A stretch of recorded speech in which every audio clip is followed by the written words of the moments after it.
มาชุบชีวิตแบร์อายุ60 ปีกันนี่เป็นเรื่องของใช้ที่ถูกลืมทั้งที่กินส่วนแบ่งตลาด 80% แถมถูกส่งออกไป110ประเทศทั่วโลกแถมยังโคตรทนอีกแต่ไม่มีเด็กรู้จักแบรนด์นี้เลยนี่ฉันจะออกแบบอาวุธสงครามเหรอและนี่คือตอนที่ศิลปะจะมาแก้ปัญหา generation gap และพฤติกรรมผู้บริโภคที่เปลี่ยนไปคุณใช้จานครั้งล่าสุดเมื่อไหร่จริงๆคงไม่ใช่เพราะคุณแค่เกลียดการล้างจานหรือเป็นเพราะว่าการเพิ่มขึ้นของ food delivery ที่แสนสะดวกสบายทำให้การซื้อจานในครัวเรือนลดลงตั้งแต่ปี 2016 หรือจริงๆเป็นเพราะว่าอาหารหลักของเด็กหอสุดท้ายก็เป็นแค่บะหมี่กึ่งสำเร็จรูปขนมปังและเนื้อผักนิดๆหน่อยๆอยู่ดีหรือจะเป็นเพราะว่าปัญหาทางการดีไซน์ที่มันมีจานให้เลือกเยอะแยะมากมายหลายแบบเต็มไปหมดเลือกไม่ถูกเราก็เลยเข้าไปรับบรีฟที่โรงงานของสีไทยซูเปอร์แวร์ซึ่งเขาเป็นแบรนด์จานเมลามีนที่มีคนตั้งชื่อให้เล่นๆว่าจานที่มีทุกบ้านซึ่งถ้าไปถามผู้ใหญ่เนี่ยเขามักจะรู้จักแบรนด์นี้กันหมดลองพอสคริปต์ดูแล้วไปถามเขาดูก็ได้จริงเรารอเป็นไงรู้จักไหมครับที่น่าสนใจคือแบรนด์นี้ผู้ใหญ่ส่วนใหญ่จะรู้จักแต่คนรุ่นเราแทบจะไม่มีใครรู้จักเลยซึ่งในตอนนี้เป็นเวลาที่ดีไซเนอร์จะได้มีประโยชน์สูงสุดเลยค่ะก็คือได้เอาศิลปะมาใช้แก้ปัญหาไม่ใช่แค่เรื่องวาดรูปนะแต่เป็นศิลปะการสื่อสารด้วยเพราะถ้าของมันดีไม่มีปัญหาบางทีดีไซน์อาจจะไม่ถูกใจหรือเปล่าหรือว่ามันเข้าไมโครเวฟนานๆไม่ได้ก็เลยใช้ไม่สะดวกแต่ที่แน่ๆคือเราเพิ่งรู้ว่าไอ้พลาสติกพวกนี้มันเอาไปรีไซเคิลทำเป็นของอย่างอื่นก็เลยทำให้โจทย์มันดูสนุกกว่าเดิมเราจะรีไซเคิลใช้แบบจานดีไซน์เก่าที่มีอยู่แล้วในโรงงานมาเล่าเรื่องทั้งหมดนี้ได้ยังไง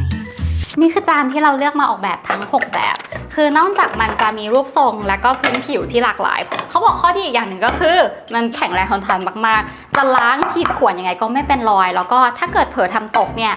ยังไงก็ไม่แตก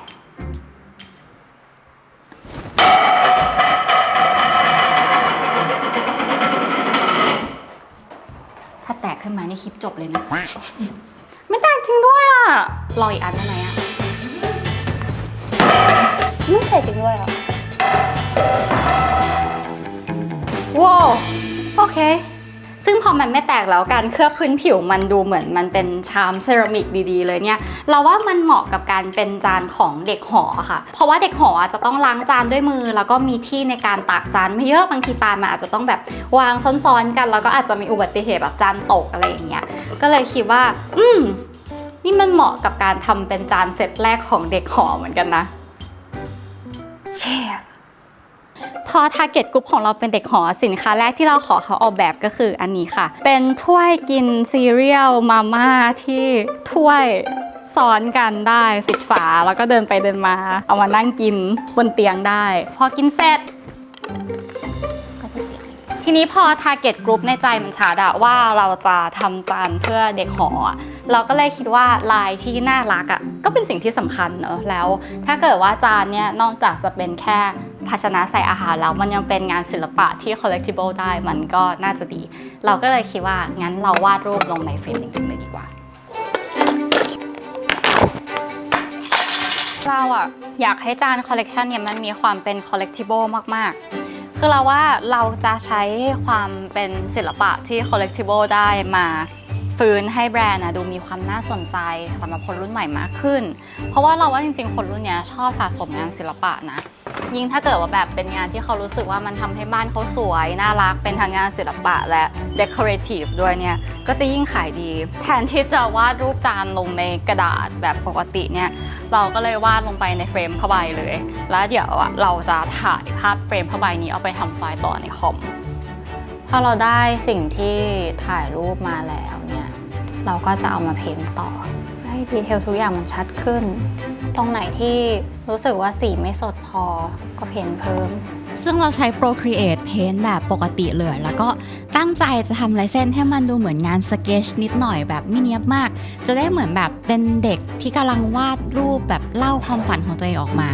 แล้วพอลายของเราเสร็จเนี่ยเขาก็จะเอาไปเข้าโรงงานหน้าตาประมาณนี้ซึ่งเราตามเขาไปถ่ายไม่ได้ด้วยเรื่องความปลอดภัยนะคะแต่ว่าเขาจะเอาลายที่เราวาดเนี่ยคล้ายๆปริ้นลงบนกระดาษแล้วก็ทับด้วยความร้อนหลังจากนั้นก็เคลือบเพื่อให้มันเสร็จสมบูรณ์มันมาแล้วนี่คือตัวอย่างของจานที่ทำเสร็จแล้วค่ะน่ารักนี่มาแล้วอันนี้เป็นถ้ ถ้วยซีเรียลและบะหมี่กึ่งสำเร็จรูปแบบที่มีช้อนเราใช้แบบเอลเมนต์พวกงานสไตล์แบบฮิปปี้อะไรอย่างเงี้ยผสมกันของความเก่าและความใหม่อะแล้วก็อันนี้เป็นชามค่ะชามอันนี้เขียนว่า I have a weird dream about love นะคะซึ่งตัวชามเนี้ยมันก็จะแมทช์กับจานค่ะซึ่งจานนี้เขียนว่า alone but not lonely นะคะเพราะว่าแบบถ้าคนที่อยู่หอแบบหลายคนอาจจะอยู่คนเดียวอะไรอย่างเงี้ยพอใส่ด้วยกันอันนี้น่ารักมากอันนี้เป็นอันที่เป็นลายหน้าผู้หญิงคือตอนแรกเราตั้งใจว่าจะไม่วาดคนเลยแต่ว่าลูกค้าบอกว่าเอกลักษณ์ของรูปวาดของเราอ่ะคือหน้าคนเราก็เลยวาดเป็นหน้าคนที่โผล่ออกมาจากแบบรอยแตกอันหนึ่งแบบเท่ๆแล้วก็อีกอันหนึ่งทำเป็นแบบยีตาปิดอันนี้เป็นแผ่นไวนิลค่ะตอนนี้ชื่อ Song for You ก็คือแบบทำเป็นเหมือนไวนิลเล่นเพลงเก่าที่เราชอบอันนี้เป็นชิ้นที่เราชอบที่สุดในคอลเลกชันค่ะก็คือ The Weird Dream Heart เป็นหัวใจที่กังวลแบบมีเหงื่อแตกพอมันพิมพ์ออกมาเราว่าสีมันมีความเข้มกว่าที่เราเห็นในคอมนิดนึงซึ่งเขาบอกเราไว้แล้วแหละว่าแบบตอนพิมพ์ออกมาจริงๆอ่ะสีมันอาจจะไม่ได้เหมือนที่ดีไซน์ 100% นะไม่ว่าจะเป็นเรื่องของเทคนิคการพิมพ์หรืออะไรใดๆซึ่งเราคิดว่ามันก็น่ารักดีนะคะน่ารักไหม เดี๋ยวสเต็ปต่อไปก็คือเราจะต้องเอาสิ่งนี้ไปถ่ายแบบแล้วก็เช็คว่าแบบมันเรียบร้อยจริงไหม